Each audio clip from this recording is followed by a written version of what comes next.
A esquerda critica muito a meritocracia como um sistema ruim, um sistema que beneficia os ricos, que prejudica os pobres porque os pobres acabam se saindo mal em sistemas meritocráticos porque eles têm uma condição inicial ruim, enquanto que os ricos têm uma condição inicial melhor, como se fosse uma corrida que em parte na frente tende a chegar primeiro porque sai partiu na frente, né? Tem menos distância a percorrer. E esse raciocínio até faz sentido, e eu estava sendo convencido por esse raciocínio quando eu percebi duas contradições, e é sobre elas que eu vou falar nesse vídeo. Então, sem mais enrolação, vamos começar.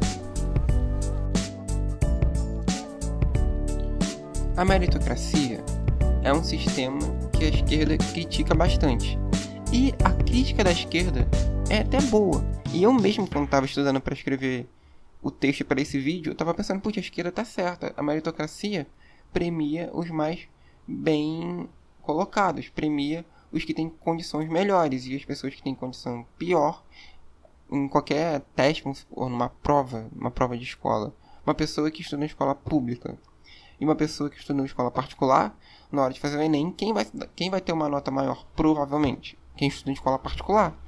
Só que aí eu percebi que o problema não está na prova, não está na meritocracia de premiar a pessoa que tem o melhor resultado. O problema está na sociedade. Isso é até meio óbvio, mas o problema está na sociedade. O problema está que existem escolas ruins. O problema está que existem leis que impedem que pessoas tenham emprego. Existem leis que façam que os ricos sejam taxados e logo desincentiva eles a abrir uma empresa que consequentemente geraria emprego, mas não vai gerar. Então o problema não está no método, o problema não está na meritocracia, o problema não está que existem pessoas. O problema, na verdade, ele está que existem pessoas que têm condições melhores do que outras por culpa de leis injustas, por culpa de leis que o Estado impõe que só geram problemas. Então o problema não é a meritocracia, sabe? Quer dizer, culpar a meritocracia pela desigualdade na sociedade é uma crítica até um pouco vazia, porque você está desviando o foco daquele verdadeiro problema, que são as leis que atrapalham a vida das pessoas. Então, aí, enquanto eu estava estudando para fazer o texto, eu percebi esse fato, que o problema está na sociedade, não na meritocracia. Só que aí eu percebi que a crítica que a esquerda faz à meritocracia, falando que é um sistema injusto, que gera obstáculos na vida das pessoas e que vai beneficiar cada vez mais os ricos e prejudicar cada vez mais os pobres, é uma crítica que pode ser feita a praticamente todas as pautas da esquerda. O mais bizarro é isso. É que a crítica que a esquerda faz à meritocracia é uma crítica que vale para a esquerda, para quase tudo, para quase todas as suas ideias e pautas. E, por exemplo, se a gente pensar o exemplo do Enem. O Enem, ele é uma prova meritocrática, no sentido que ele não avalia se o aluno é pobre, se o aluno é rico. Ele vai lá, putz, se você tirar uma nota boa, você vai passar no vestibular, você vai entrar numa faculdade. Ele é um método meritocrático, no sentido ruim que a esquerda dá, que beneficia os mais ricos. Mas, olha que coisa interessante. O Enem é o segundo maior vestibular do mundo, que perde para o vestibular chinês. E existem no mundo vários métodos para você entrar numa faculdade, que são métodos mais livres. E a coisa mais engraçada é que a China, que é um país comunista, que é um país socialista, ele tem o maior vestibular do mundo. Enquanto que países mais livres, não tão livres, mas com certeza são mais livres que a China, como a Alemanha, a Austrália, o método para você entrar no vestibular não é uma prova. Até nos Estados Unidos, obviamente tem testes, mas considera o ensino médio, considera os projetos que as pessoas fazem no ensino médio, o que a pessoa quer fazer no futuro. Então é um método muito mais abrangente. Enquanto que no Brasil a gente tem um método realmente que é ruim, principalmente quando você é jovem, né? Porque você não sabe exatamente o que você quer fazer. Então faria muito mais sentido se o método para entrar no vestibular fosse um pouco mais diferente, né? Não ser simplesmente uma prova uma vez por ano. Tipo, as pessoas talvez passem anos para conseguir entrar no vestibular. E isso sem contar que o Enem é praticamente obrigatório, porque a não ser que você pague para entrar numa faculdade particular, ou faça um vestibular próprio, que está em extinção, quase não tem mais faculdade com vestibular próprio, você vai ter que fazer o Enem. Então você é obrigado a estudar o conteúdo que o Enem cobra. O que é. Então isso é uma forma até de você obrigar as pessoas a estudarem conteúdos que talvez elas nem se interessem. Sei lá, o cara vai ter que estudar Karl Marx. Uma pessoa vai ter que estudar comunismo, vai ter que estudar socialismo. E, querendo ou não, isso é uma forma de condicionar as pessoas. É uma forma de doutrinar as pessoas. Por isso que eu acho que não é por acaso que o Enem é o segundo maior vestibular do mundo. E o maior vestibular do mundo é o vestibular chinês. Obviamente... Quer dizer, eu não diria que é obviamente. Talvez seja porque é uma forma de fazer com que todas as pessoas aprendam um determinado assunto que o Estado acha que deve ser estudado. Outra pauta da esquerda que beneficia os mais privilegiados, os que têm uma condição melhor, é a obrigação de diploma para exercer uma profissão. Eu não estou falando aqui que não pode ter diploma. Acho que o ideal é você se formar. Eu estou fazendo faculdade, então eu estaria sendo hipócrita se falasse que não pode ter diploma. Não é isso que eu estou falando. O que eu estou falando é, se existe meio que uma reserva de mercado que só as pessoas que têm diploma podem exercer uma profissão, principalmente uma profissão considerada não perigosa, por exemplo, sei lá, programador. Programação é uma das áreas mais livres e é uma das áreas que mais tem emprego. E isso provavelmente... Obviamente que eu não vou provar aqui, porque eu também não estudei o suficiente, mas talvez faça muito sentido pensar que um dos motivos para isso é que uma área é livre. Que se você mostrar um bom resultado, mesmo sem diploma, você consegue um emprego. Então, normalmente, quando surge um projeto que fala, um projeto que fala, vamos liberar profissões não perigosas, como programador, como músico, como bibliotecário, profissões assim que não são perigosas, vamos liberar para as pessoas trabalharem nela sem diploma. Só que o que acontece quando essa proposta é feita? A primeira coisa que a esquerda faz é: não, vocês estão querendo acabar com as profissões, vão sucatear as profissões. E muitas vezes essa crítica vem da esquerda, vem dos sindicatos. Obviamente, talvez pessoas de direita também pensem que ter diploma é importante, que pessoas sem diploma deveriam ser proibidas de trabalhar, mas é a minoria. A maioria da direita e todos os libertários defendem que as pessoas sejam livres para exercer uma profissão, principalmente as profissões não perigosas, sem diploma mesmo. Como eu falei, o exemplo do programador. E ao contrário do que a esquerda fala, torna a profissão cada vez mais acessível.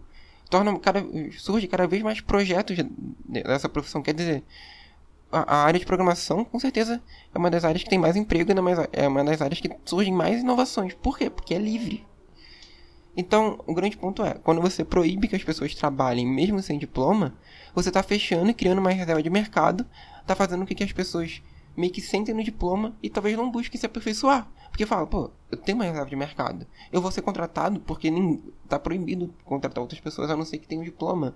Então, as pessoas podem até relaxar mais, ela pode relaxar no sentido ruim, pode não se esforçar tanto. E, logo, isso, querendo ou não, ajuda algumas pessoas e prejudica outras. Então é uma crítica válida. Então faz muito sentido falar que isso, proibir uma pessoa de exercer uma profissão porque não tem diploma, é uma forma de gerar desigualdades. É uma forma de premiar algumas pessoas e prejudicar outras. Que é exatamente a crítica que a esquerda faz. Premia os privilegiados. Então, proibir exercer profissão sem diploma, premia aqueles que têm mais condições de chegar a uma faculdade. E prejudica as pessoas que talvez não tenham condições de fazer uma faculdade. Outro exemplo.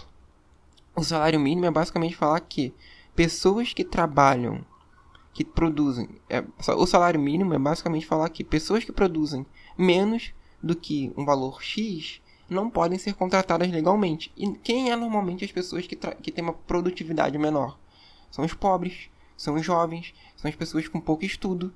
Então, é uma forma de gerar privilégio. E quem são as pessoas que têm condição de estudar mais? Condição de fazer uma faculdade, de fazer mestrado e tudo mais. Pessoas que têm, talvez, uma família já que ajude, tenham condições de estudar mais. Então, vai premiar já aqueles que já têm melhores condições.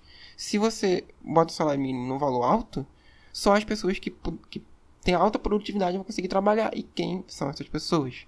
São as pessoas que normalmente já têm uma condição inicial melhor.